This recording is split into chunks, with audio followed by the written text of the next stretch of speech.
La méditation. Il avait pratiqué pendant de nombreuses années ce qu'il appelait la méditation. Il avait suivi certaines disciplines après avoir lu de nombreux livres sur ce sujet, et il allait méditer plusieurs heures par jour dans un monastère.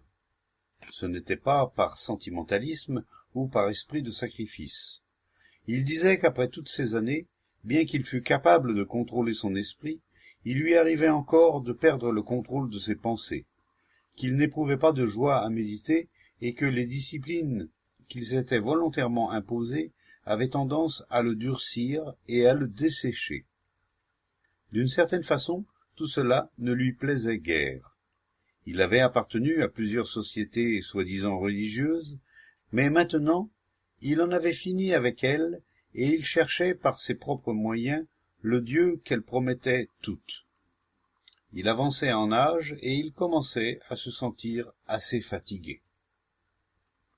La méditation juste est nécessaire pour purger l'esprit, car si l'on ne vide pas l'esprit, il ne peut pas y avoir de renouveau. La continuité est une décadence. L'esprit se dessèche sous l'effet de la perpétuelle répétition, du mauvais usage et des sensations qui le ternissent et l'affaiblissent. Le contrôle de l'esprit n'est pas important. Ce qui est important, c'est de découvrir les intérêts de l'esprit. L'esprit est une grappe d'intérêts en conflit, et ce que nous appelons concentration, discipline, n'est rien d'autre que le fait de renforcer un de ces intérêts pour le dresser contre un autre. La discipline est l'exploitation de la résistance, et là où il y a résistance, il n'y a pas compréhension.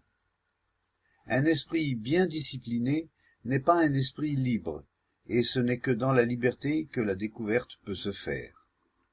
Pour dévoiler les mouvements du moi, il faut qu'il y ait la spontanéité, à quelque niveau que ce soit.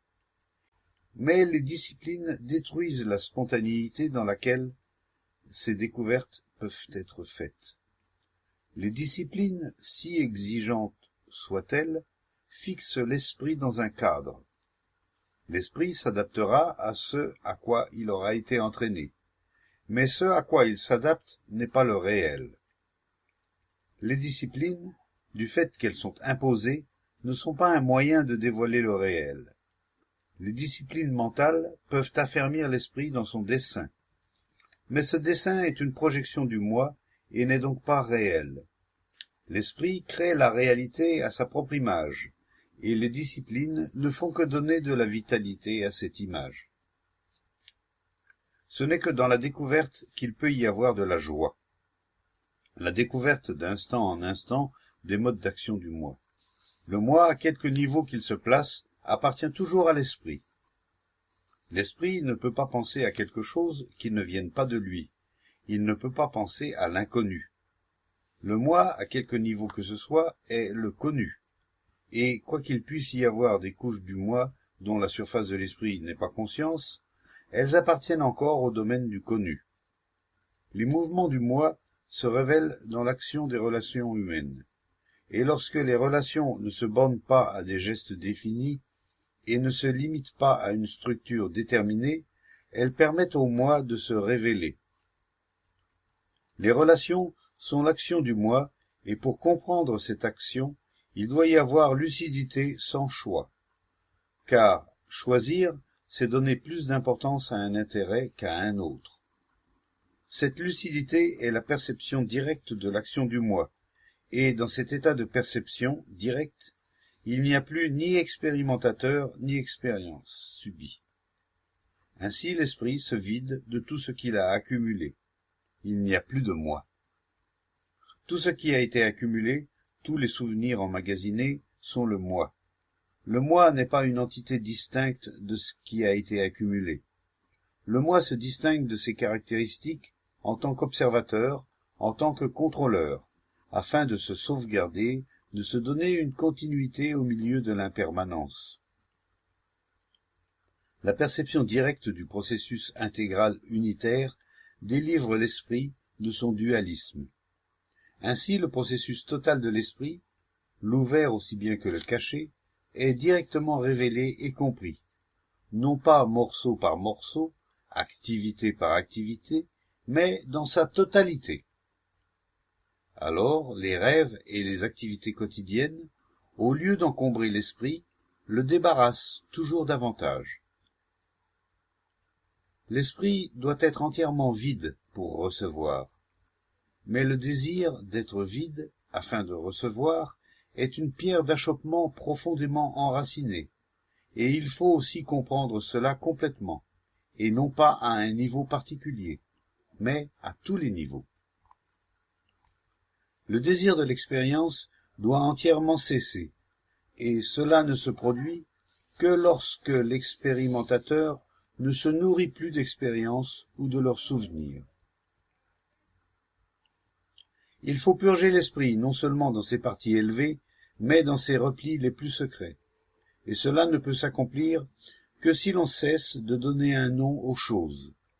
Donner des noms ne fait qu'épaissir la continuité où se meut l'homme de l'expérience, prolonger le désir de permanence et accentuer les tendances à la spécificité de la mémoire. Il faut nommer silencieusement et lucidement et aussi comprendre cela. Nous ne donnons pas seulement des noms pour communiquer, mais aussi pour donner continuité et substance à une expérience, pour la revivre et répéter ses sensations.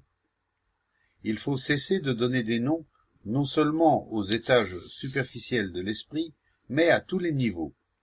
C'est là une tâche ardue, qu'il n'est pas facile de comprendre et qu'on ne peut entreprendre à la légère, car toute notre conscience est tapissée de mots et toute notre vie intérieure consiste à enrichir notre vocabulaire. C'est de cela que se nourrit l'entité illusoire. C'est cela qui fortifie l'individu et le rend distinct et séparé de son expérience. Sans pensée, il n'y a pas de sujet pensant.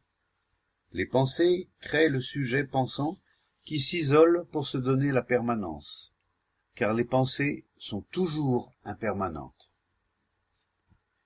Il y a liberté lorsque l'être tout entier, de la surface aux replis les plus secrets, se trouve purgé du passé. La volonté naît du désir, et s'il y a la moindre action de la volonté, le moindre effort pour se libérer, pour se dénuder, alors il n'y aura jamais liberté, épuration totale de notre tout l'être. Lorsque les innombrables couches de la conscience sont tranquilles, totalement immobiles, alors seulement il y a l'incommensurable, la félicité qui est en dehors du temps, le renouveau de la création.